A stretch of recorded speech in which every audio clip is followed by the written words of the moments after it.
사랑하는 성도 여러분, 우리는 철로역정 28계단에 오르고자 합니다.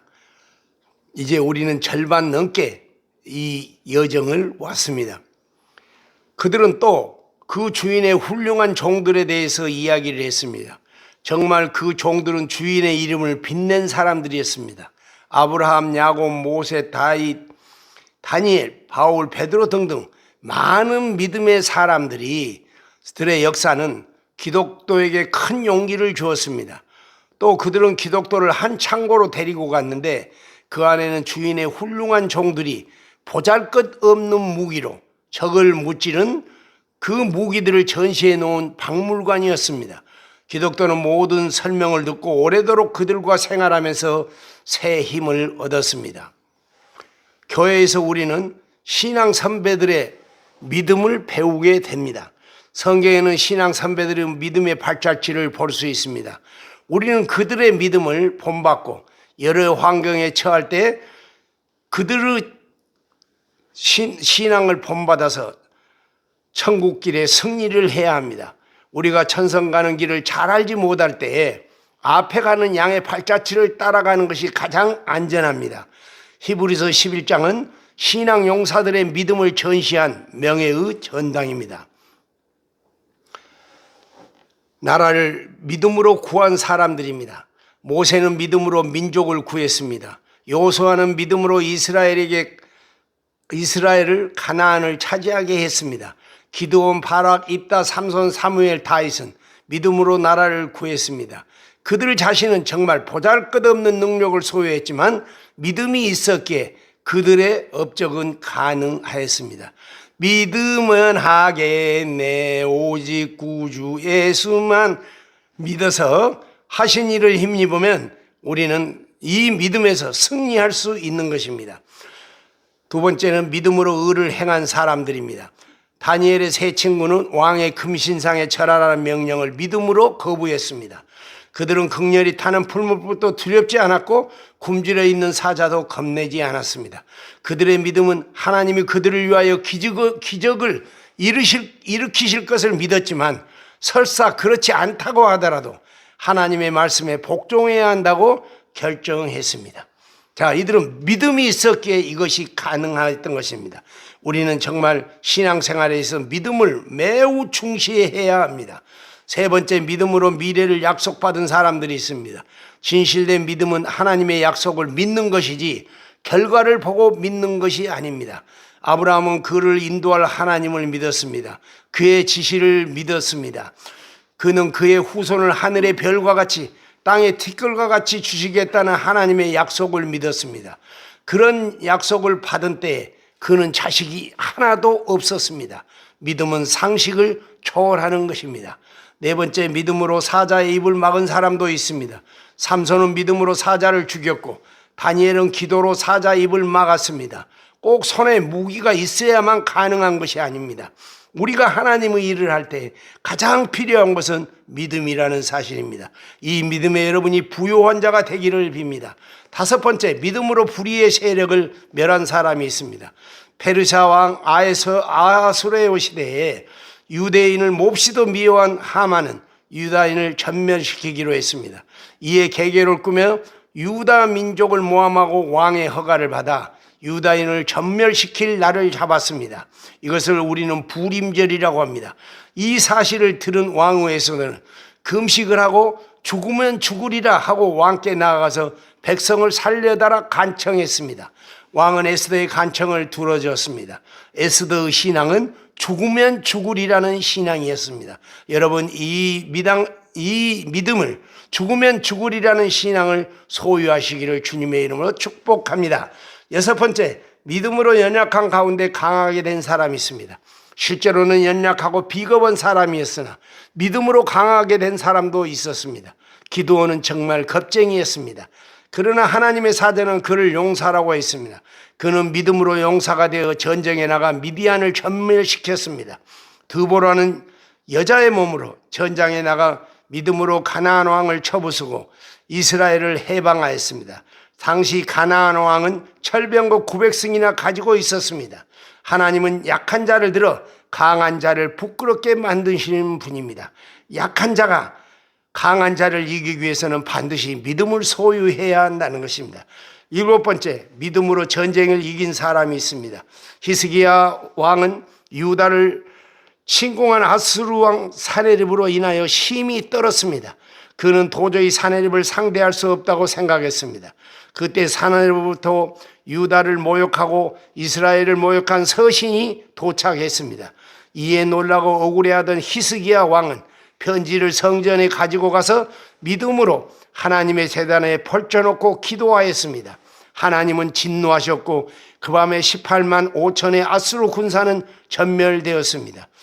하나님은 이스라엘 군대조차 사용하지 않으셨고 직접 싸우셨던 것입니다. 이러한 일들은 간단합니다. 전염병을 줘버리면 18만이 아니라 더 많은 숫자도 순식간에 죽을 수 있습니다. 여덟 번째, 믿음으로 고난을 극복한 사람들이 있습니다. 어떤 여자들은 자신의 인생 문제에 난관이 생기자 믿음으로 하나님께 구하였습니다. 심지어 죽은 아들이 그렇게 해서 살아나기도 했던 것입니다. 이 여인들의 신앙은 신앙의 유인들에 비하면 거창한 것이 아니었으나 하나님은 그녀들의 간절한 소원도 이루셨습니다. 하나님은 우리의 작은 신음에도 응답하십니다. 그러므로 우리는 기도하는 믿음을 가져야겠고, 믿음은 곧 기도하는 것입니다. 아홉 번째, 믿음으로 세상의 미련을 이겨낸 사람들이 있습니다. 위에서 지금까지 말했던 믿음들은 기적을 생산하는 믿음이었습니다. 불행한 결과가 하나님의 도움으로 기적적 해결을 본 경우입니다. 그러나 믿음의 결과는 반드시 기적만 생산하는 것이 아닙니다. 오히려 사람들 보기에 아주 불행한 결과로 나타난 경우도 많았는데, 히브리서 기자는 어떤 이들은 더 좋은 부활을 얻고자 하되어 악행을 받되 구차히 면하지 아니하였으며, 또 어떤 이들은 희롱과 채찍질 뿐만 아니라 결박과 옥에 갇히는 시험도 받았다고 합니다. 돌로 치는 것과 톱으로 캐는 것과 시험과 칼에 죽는 것을 당하고 양과 염소의 가죽을 입고 유리하여 궁핍과 학대와 환난과 학대를 받았으니라고 진술하고 있습니다. 이것을 누가 기적이라고 말하겠습니까? 그런데 하나님을 믿는데 이런 희생을 치료해야 하는 결과도 있다는 것입니다. 이런 믿음에 대해서 성경의 기록자는 이렇게 주석을 달아놨습니다. 세상이 감당치 못할 믿음이라고요. 에레미야와 세례요한은 아무 기적도 행하지 않았으나 백성을 그들을 존경했습니다. 그들은 믿음으로 고난을 감수했습니다. 바로 고난을 감수하는 믿음이 더 큰 믿음이라는 것입니다. 중요한 것은 어떤 표적이 나타나는 것이 아니라 나의 믿음을 통하여 하나님의 영광이 나타나며 하나님의 뜻이 이루어지는가가 더 중요한 것입니다. 그것이 바로 주님이 겟세마네 동산에서 하셨던 기도, 나의 원대로 마옵시고 아버지의 뜻이 이루어지기를 바라나이다 라는 믿음이며 모든 믿음 중 가장 고상한 믿음인 것입니다. 우리는 신앙의 승리자들을 본받으며 믿음의 싸움을 싸워 나아가야 합니다. 미련한 사람은 자신이 일일이 경험해 봐야 알고 현명한 사람은 남의 경험에서 교훈을 얻습니다. 믿음의 사람들의 생애에서 우리는 우리의 신앙의 지혜를 배워야 한다는 것입니다. 다음은 보잘것없는 것으로 큰 일을 한 사람들이 있습니다. 우리는 큰 일을 이루기 위해서는 남보다 학식이 높고 재주가 있고 따르는 사람이 많고 무기가 좋고 재물이 많아야 한다고 생각합니다. 그러나 신앙의 유인들은 자신이 무엇을 가졌나를 생각하지 않았고 오히려 그들이 중요하게 생각했던 것은 지금 하나님이 나와 함께 하시나 아니하시나 였습니다. 그들은 하나님이 하라고 하신 일이 사람들 보기에는 불가능하게 보일지라도 순종했습니다. 하나님은 그들의 순종을 통하여 기적을 나타내셨습니다. 하나님의 일은 유대한 사람을 통하여 이루시는 것이 아니라 보잘것없는 사람들 또는 보잘것없는 것들을 사용하여 이루십니다. 그 이유는 그때 하나님의 영광이 가장 잘 드러나기 때문입니다. 하나님은 모세를 이스라엘의 구원자로 부르셨습니다. 하나님은 그를 애굽 왕자였을 때 부르지 아니하셨고 칼을 쥘 수 있을 때 부른 것이 아닙니다. 그가 자기 백성을 구해야 하겠다고 애국심이 가득할 때 부른 것도 아닙니다. 또 그가 애굽에서 애굽어가 유창한 때 부르지 않았습니다. 하나님이 모세에게 사명을 주신 때는 오히려 목동이 되어 40년 세월이 지나 자신은 이제 아무것도 할 수 없다고 포기하고 있었던 때였습니다. 칼을 잡을 수도 없을 때였습니다.